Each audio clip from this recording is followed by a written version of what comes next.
సుమన్ టీవీలో మీ personal and business promotions కోసం కింది నెంబర్కి కాంటాక్ట్ చేయండి. 8 సెంటర్లో టికెట్లు ఇవ్వడానికి ఏర్పాటు చేయడం జరిగింది. వీటిల్లో బైరాగి పట్టణ కేంద్రంలోని అక్కడ ఒక హోల్డింగ్ పాయింట్లో సుమారుగా 2000 మంది భక్తులు వేచి ఉన్నారు. పొద్దున వాళ్ళందరూ క్యూ లైన్లోకి వెళ్ళడానికి వేచి ఉన్నారు. అక్కడ ఒక డిఎస్పి గేట్ ఓపెన్ చేయడంతో అందరూ కూడా ఒక్కసారి వచ్చేసారు. అక్కడ దురదృష్టవశాత్తు స్టాంపేడ్ జరిగింది. ఆ స్టాంపేడ్లో 6 చనిపోవడం జరిగింది. సుమారుగా 40 మంది రూయా హాస్పిటల్లో లో చికిత్స పొందుతున్నారు.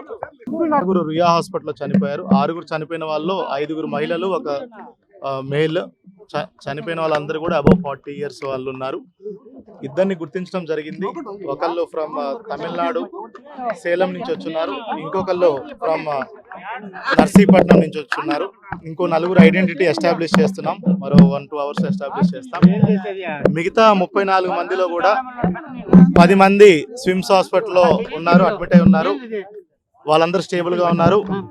రుయా హాస్పిటల్లో 24 మంది అడ్మిట్ అయి ఉన్నారు. వాళ్ళల్లో ఒక 5 ఫ్రాక్చర్స్ ఉన్నాయి. బట్ ఆల్ 24 పీపుల్ కూడా అవుట్ ఆఫ్ డేంజర్ ఉన్నారు. అంతా వైద్యం అంతా కూడా emergency medicine, all specialist doctors అందరూ కూడా వెంటనే రెస్పాండ్ అయ్యి ఇక్కడే ఉండడం జరిగింది. సో వీళ్ళందరినీ కూడా ఇప్పుడు మానిటరింగ్ లో ఉన్నారు. దే విల్ బి అంటే మానిటర్ చేసుకొని as of now they are out of danger.